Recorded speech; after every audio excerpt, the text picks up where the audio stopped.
Bon matin et bon café avec Jésus.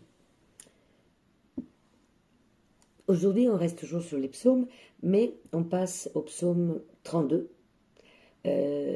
parce que quelqu'un m'a posé une question et m'a demandé si je pouvais anticiper le psaume 32.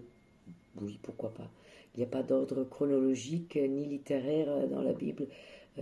On s'arrête où le Saint-Esprit nous pousse à lire. Donc le psaume 32, c'est le psaume qui déclare profondément la dynamique du péché, du pardon et de la grâce de Dieu.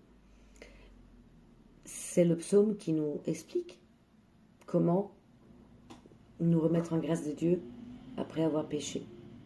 C'est une sorte de confessionnal, mais entre nous et la parole de Dieu. Dans ce psaume, le psaume 32, Dieu nous explique à travers David, parce qu'on présume que ça a été écrit par David, il nous explique que l'homme retrouve le bonheur, la joie quand il confesse ses péchés à Dieu. On est des êtres humains, Dieu le sait, il le sait que on peut faire des bêtises, il le sait même avant que nous on y pense. Il le sait même avant qu'on démarre la bêtise. Dieu, comme tout bon papa, espère que on choisisse la voie de la correction, de la justice, et pas la voie de l'erreur. Mais bon, comme tout bon papa, et pas comme un juge implacable assis sur son trône de manière austère, il ne juge pas.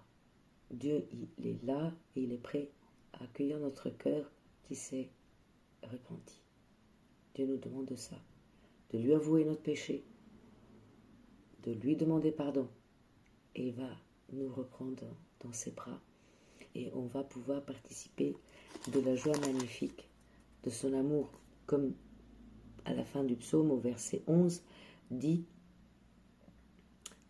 versets 10 et 11, que c'est lui qui a confiance en Dieu est entouré par son amour fidèle. Que Dieu soit votre source de joie.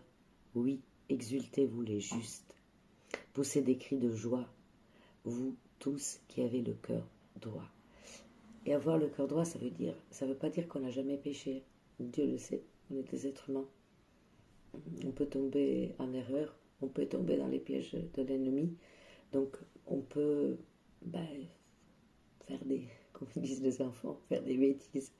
Donc, mais ce qui est important, c'est de reconnaître notre faute, de l'avouer à notre Papa Céleste, de lui demander pardon et de promettre à notre Papa Céleste de ne plus tomber dans le panneau, de ne plus tomber dans l'erreur.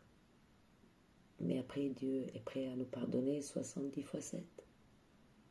Donc, ce qui veut Dieu, c'est que si on commet une erreur, qu'on s'en rend compte, qu'on ne jette pas la faute sur les autres, mais qu'on baisse la tête, on reconnaisse l'erreur, on lui demande pardon. Ça ne veut pas dire qu'on est autorisé à le faire tout le temps, mais ça veut dire que Dieu est toujours prêt à nous pardonner et à nous accueillir dans ses bras avec un amour immense. Cette même personne, quand elle m'a posé la question de lui parler du psaume 32, elle m'a demandé aussi, mais on confesse comment? Directement à Dieu? Ou est-ce qu'il faut un prêtre, un ministre? Selon le psaume, c'est directement à Dieu. Et comme le psaume fait partie de la Bible, c'est directement à Dieu qu'on va demander pardon. Il n'y a pas besoin d'intermédiaire, parce que le seul intermédiaire entre les hommes et Dieu, c'est Jésus. Jésus, c'est le Fils de Dieu, et donc on parle avec Jésus, on parle avec Dieu. C'est la même personne, c'est la même divinité, c'est toujours Dieu. Dieu le Père, Dieu le Fils et Dieu le Saint-Esprit. Ça, c'est la Sainte Trinité. Mais bon, ça va être sûrement question de discussion, mais pour une autre vidéo. sur ça, une bonne journée, bon café, et à la prochaine. Dieu vous aime.